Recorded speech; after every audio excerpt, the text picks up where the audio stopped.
আজই সাবস্ক্রাইব করুন এবং দেখুন আপনার প্রিয় শো। মিস করছি তো, খুব মিস করছি। তুমিও বলো, তুমি মিস করছো কিনা? বলছি লুকিয়ে লুকিয়ে বড়ের সঙ্গে ফোনে কথা বলা হচ্ছে? হ্যাঁ,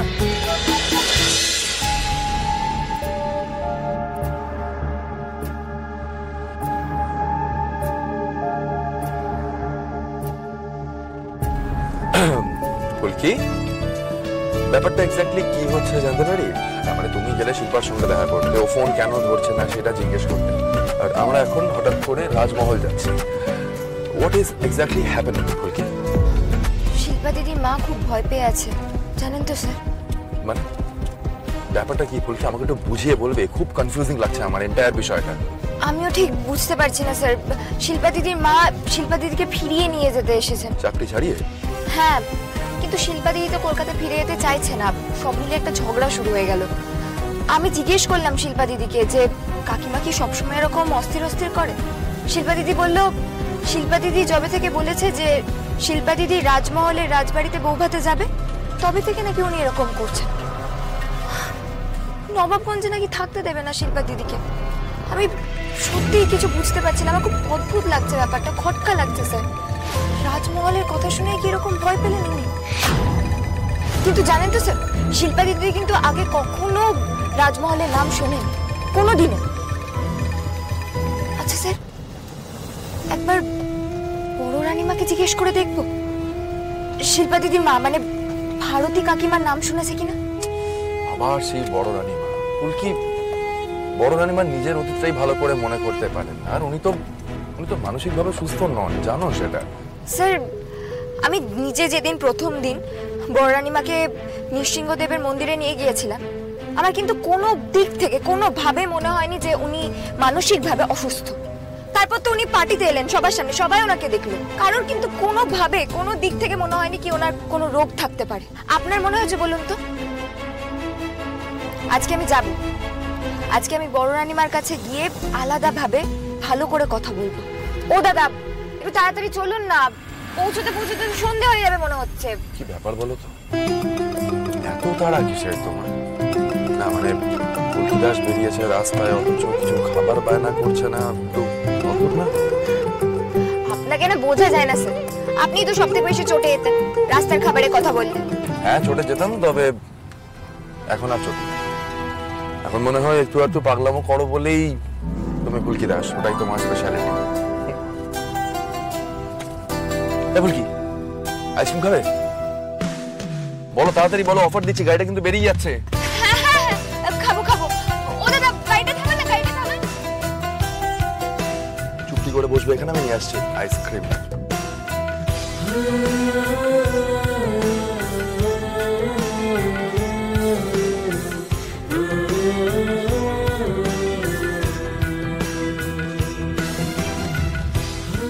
ধরো,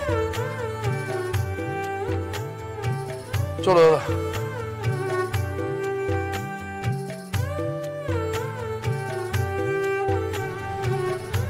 আচ্ছা স্যার, শিল্পা দিদি মা কেন ভয় পাচ্ছে আর কাকেই বা ভয় পাচ্ছে, আপনি কি কিছু বুঝতে পারছেন? না ফুলকি, বুঝিনি, বোঝার চেষ্টাও করছি না।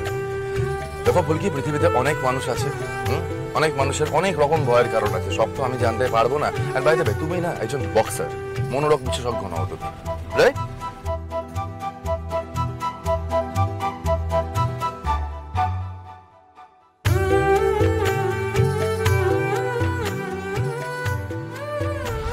ওই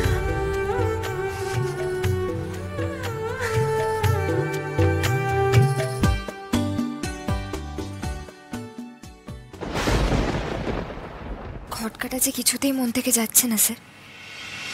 শিল্পা দিদির মার পুরনো কোনো স্মৃতি টীতি আছে নাকি? স্যারের যেমন ছিল বক্সিং এ গ্লাভস দেখলেই ভয় পেতেন, সেইভাবে রাজমহলের নাম শুনে কেমন একটা ভয় দেখলাম ভারতী কাকিমার চোখে। কেন? কারণটা কি? একটা কিছু তো নিশ্চয়ই আছে, যেটা বুঝেও বুঝতে পারছি না। কি করছো? কোথায় আছো সেটা ঠিক করে বলো।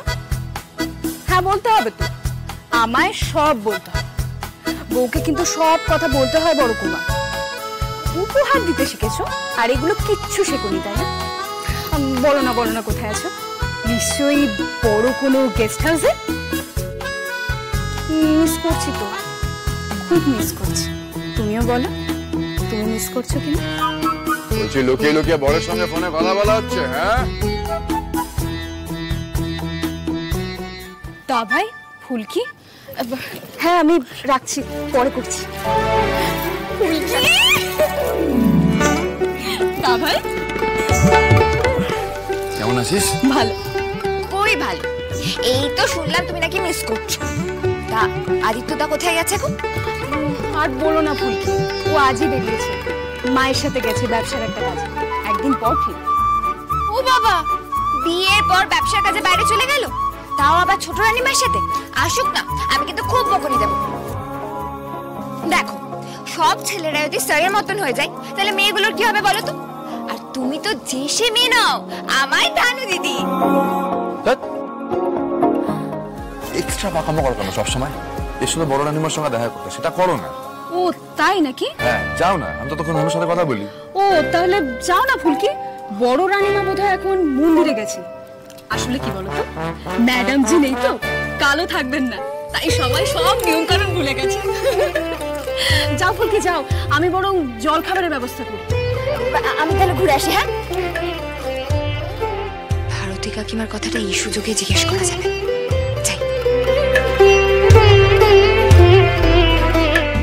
যা ভাই, আয় আয় আয় আয়, এখানে বস বস বস বস। কি হিঙের কচুরি খাবি? এখানকার বাবুর্চি কিন্তু খুব ভালো। দাঁড়া, আমি বলে আসি। এই ধানু, সত্যি ভালো আছিস তো? হ্যাঁ দা ভাই। আসলে আসলে আমি চাই না ধানু তুই দিদির মতন একদিনও কোনো রকম অন্যায় মুখ বন্ধ করে সহ্য করিস। আই হোপ ইউ আন্ডারস্ট্যান্ড আমি কেন এত। বিশ্বাস কর দা ভাই, আমি সত্যি সত্যিই খুব ভালো আছি, আর আদিও খুব ভালো ছেলে দা ভাই। আচ্ছা, বড় কুমার এখন তাহলে ধানুর আদি হয়ে উঠেছে। নট ব্যাড, ভালোই এগোচ্ছে। দা ভাই, I'm so happy for you.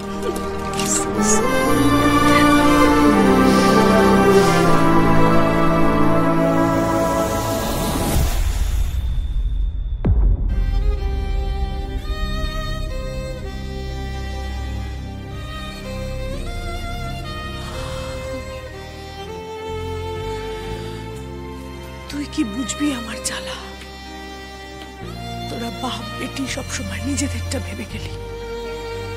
কতবার তোর বাবাকে বারণ করেছিলাম যে বড় রাজা বাবুকে বলো না যে তার মেয়ে বেঁচে আছে। ওই রাজমহলের ছোট রানীমা আশাপুরী চৌধুরী বলেছিল বড় রাজা বাবু আর বড় রানীমার মেয়েকে মেরে ফেলতে।